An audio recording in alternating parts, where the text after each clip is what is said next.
This is an exact situation that we go through with our weekly meetings. So we set a time, we send calendar invites, we send text reminders, and then when it's time to go live, we call and we say, hey, you ready to go on with the podcast? Oh, I'm in the tobacco warehouse. So this is real life, how we do, guys. Welcome. You're only going to see 2 of the 3 amigos for this episode because the other one is in the tobacco warehouse, which isn't necessarily a bad thing, right? What do you have to say about it? No, nothing. No, it's not necessarily a bad thing. Not atypical. No, if you look at the cost, it's probably going to be a bad thing. At the bills coming in, it's probably a bad thing. If you see our stock or our inventory in tobacco, it's a very good thing. So it's like, it's kind of balancing it out. Okay. He's forgiven. He's always forgiven. But yeah. So today we're going to talk about the Conqueror. All about the Conqueror. I love this blend. This blend doesn't get enough appreciation, in my opinion. I feel like because it was the 3rd line to be released, that it's, people kind of want the newest, latest, and greatest, so they go for something else. But the Conqueror, to me, is like a great flavor profile and a great blend that says a lot about the way that we started to think about blending, right? Absolutely. I mean, it's completely different to the Explorer and the Navigator, and that was also the target, to make something completely different. Especially Henderson says it's a old soul with a young spirit, because he describes it as a very traditional, like, heritage Dominican blend. Yes, I agree on that. And that's exactly what we wanted to do with that blend, to make something, because it's that Conqueror. I think the way he describes it with the old soul and the young spirit is just perfect. It's exactly what we wanted to do with that blend, and the result, I think it's great. As you said, it doesn't get enough attention because it's a blend which you have to like. I mean, it's basically with every blend, but this in particular, I think. What does that mean? Old? What does he say? Well, it has a little rustic part to it, so a little edgy. I wouldn't consider it, especially on the Robusto size, as amazingly balanced and or has an amazing harmony. It has more edges, more. I wouldn't necessarily call it more character, but it has a little. I don't know if you guys use the word rustic. It has. Yeah, we say rustic in meaning that it has a little bit more edges to the blend, a more, it's not perfectly round. I kind of imagine if it were like the best dive bar you ever have been to. Yeah, exactly. Like, you're not going to have a hostess or concierge service or bottle service, but like the drinks are going to be good, the beer is going to be cold, and you feel like family when you go in, right? Yeah. So it's like, it's like a hole in the wall. It's a dive bar, but it's like your go-to. Yeah. It gets a little creamier on the Toro and the Gordo size, Almirante and Capitan, than in the Robusto. But in the Robusto, you definitely see that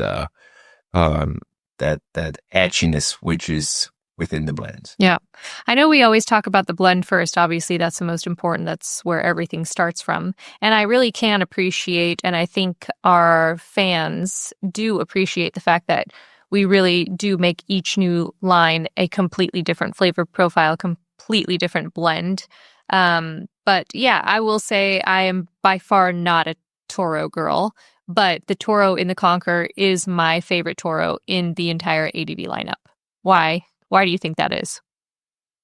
Well, good question for you. Why is it like your favorite out of all the ADV Toros? Maybe it is because I feel like you said, like, the bigger the ring gauge, obviously, the more oxygen you're able to pull through, and it kind of softens those edgy things, those rustic, those, I want to say rusty nails. Yeah. It softened those a bit, and I feel like you only get like that the creamy goodness, that salty, chocolatey, exactly that feeling together. Yeah, I fully agree on that. And I feel like when we first came out with the Conqueror, it got a lot of great press right away. I mean, and also we just received as well, Cigars Lover magazine just rated the Conqueror again after how many years? I think the first year they rated it was 2018. Or 18 or even before. Yeah. They rated the Capitan. Okay. The Gordo, the 60x6, and also rated it with 90. So, yeah, it's great. I'm typically not a Gordo smoker, but it definitely goes into the direction of the Almirante of the Toro size with that creaminess to it, which rounds up the edges. And I think it's a great blend. He also, for all those who are not very familiar with ADV, on every cello, on each cigar, and also on the box, we have the QR code over here.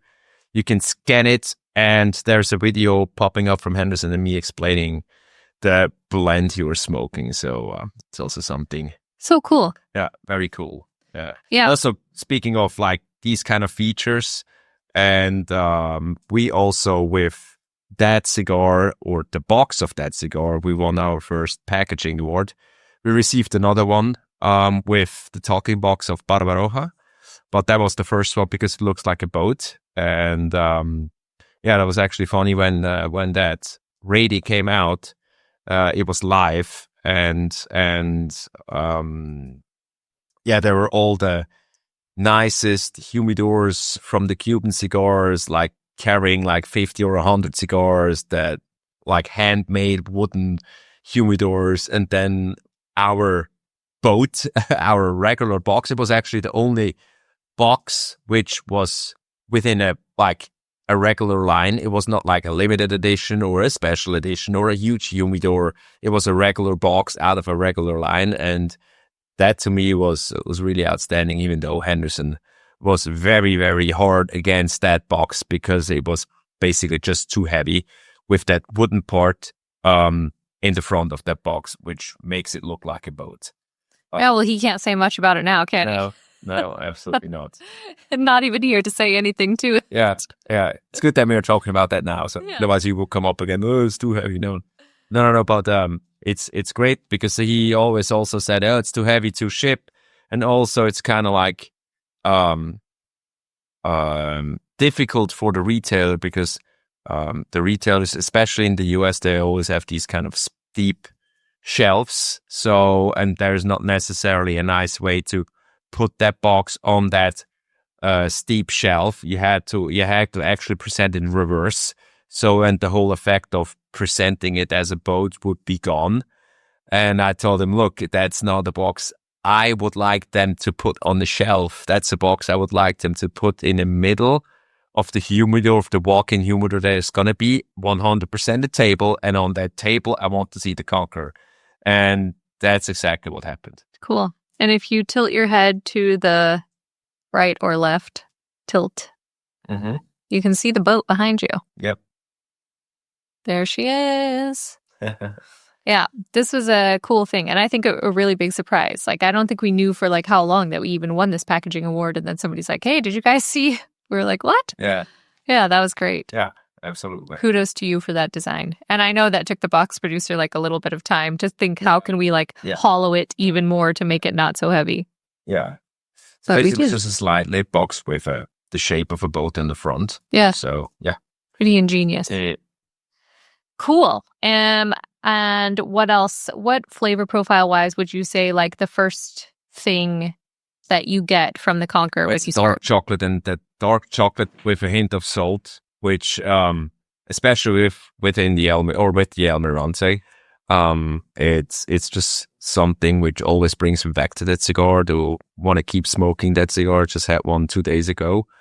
And every time I light that cigar, I was like, wow, I probably should smoke more, but we do have other blends which are great as well. So, but I like to always go like smoke myself through all the ADVs, and then starting with the Explorer again, smoking myself through. I like to really go like around and around and around and around. And, because there's just not too much, there's just like not enough time smoke every blend enough because they're also good.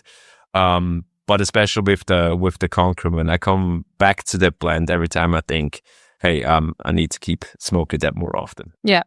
And I know that we kind of consider you, like, in terms of the trio that we presented last time, the three of us were on together, that you guys kind of go from the artist to the editor to the collaborator when we start the blending process. But in terms of you being the editor and the collaborator, when did you feel like the Conqueror was like, okay, yeah, that's it. This is it. Even though it has that rustic, that edgy, like unfinished almost like feel. I mean, with this one, when we were talking about it, Henderson had a clear idea because, of course, being a Dominican, he knew exactly what he was talking about. And that blend didn't take us a long time to make, especially since we had, or especially Henderson had a clear vision of how that blend should look like. Mm-hmm. And to me, it was like one of the first cigar he presented.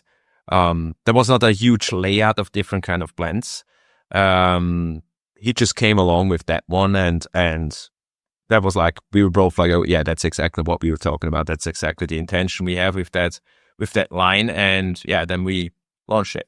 And what do you think in terms of it being the next chapter after the Navigator? Like, how far is it away from the Navigator in terms of flavor profiles and characteristics? Oh, it's completely different. So that was also one of the goals, to make it again completely different than the one before and the first one. And because none of the other ones had that like chocolatey, salty flavor profile to it. The Explorer has more that leathery, which is on top. With the Navigator, we had that cocoa sweetness, and coffee to it, and this is completely different again. So yeah. And you being the I would say palate of all palates when it comes, and I know you're a purist, so I know you like to, when you smoke your cigar, you like all the attention to be on the cigar. But if you're going to pair it with something, give me your two favorites, one alcoholic, one non-alcoholic. Non-alcohol. Well, I would start with the alcoholic Scotch, 100% Scotch to it, because that like smokiness of a Scotch pairs perfectly well with that chocolatey and salty kind of, even with the Robusta, because that has a little bit more edges to it. Also super nice. It balances that out. And non-alcoholic, there are two which are my favorite. One is a grapefruit juice, and one is a chocolate milk. So sounds actually super crazy, but it works super nice. I never thought, especially grapefruit juice, that this works because it's like sour but tart, super tart. Yeah, or tart, because and especially with being a rustic or having a rustic cigar, and then that tartness, it's like if I tell you that, you say absolutely not, but if you try it, it's balancing it out. There's nothing fighting against each other. There's also nothing which adds onto it. So like a new world of aromas is being created. There's just like, you can clearly taste the grapefruit juice still, and you can clearly taste the cigar still. So it's like a balancing it out. They're like not interfering with each other, and that makes it very nice. Yeah, that sounds great. That actually like made my jaw kind of like when you said grapefruit juice, because I know how that cigar tastes, and thinking about that together, that's definitely one I have to try. We had, before the fire, we had a very special version, or I should say size, of this particular blend. Can you like tell us any secrets that it may or may not be coming back one day soon? First Lancero we launched, and we took a little bit of the Ligera out to like, because if on a 40 ring gauge, you just cannot work with a lot of Ligero. Why? Well, because it makes it because there's not enough tobacco to like getting in harmony with a Ligero, which is strong or stronger. And with a 40 ring gauge, we have to be very delicate. So that's the reason why it's one of the most difficult cigars to produce in terms of creating harmony or balance and harmony, because there's not a lot of room to work with, and you have to be very delicate with working with Ligero Seco Riso to create a very like nice like cigar which has a harmony to it. And when we launched that Lancero, it's a 40 by, it was not 7, 40 by 6. I thought it was a 7. I'm not sure. No. Well, anyway, we just used 7 years old tobacco. Because Henderson found that. So we made it as a small batch as we normally do with projects like that. And then we got the fire and then like we were very unlucky that we didn't have enough of it. And but now we are coming up to the point where we hopefully soon have that tobacco. We bought the tobacco and let it age and hopefully soon gonna come out. It's definitely the intention is there to come out again with that cigar. And because it was also pretty successful, people loved it. Yeah. So definitely want to bring that back on to the table, but we need some time. Yeah. I feel like when I see somebody post an Emperor's Edition, that they should I feel like it's like the underground, like they could put it on eBay and it would sell for like 10 times more than they bought it for. And we have a few pirates in the group that occasionally will like flash it, but I don't see them often like actually smoking it, just that they have it in the humidor. So I hope one day to be able to like enjoy that again, because that one was really pretty special. Well, actually, I have one left. Where? I've been in our humidor. I haven't seen it. It's his. Okay. What else? If somebody's, I mean, I feel like the Explorer, Navigator, Conqueror, that's our first chapter, right? That's like really what got the ball rolling, what started getting us, everywhere. That's really how everything started. If somebody hasn't tried the Conqueror, like what are you going to tell them why they should try it? Like if they're walking in the humidor, what are you going to say? Well, if I definitely could compare it with other brands, because there are OG brands out there having a similar kind of flavor profile, but I'm not going to mention them right now. But I'm pretty sure a lot of you people know which brands I'm talking about.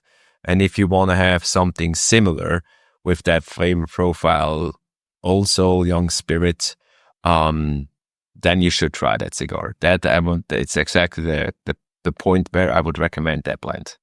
I think that what I would say, if somebody's not been in the smoking game for forever, but if you want to taste what it was like back in the day, if you want to taste like what started making the cigar such a special thing and give this kind of like persona without even trying to the industry and to this like very quiet, world of really enjoying something.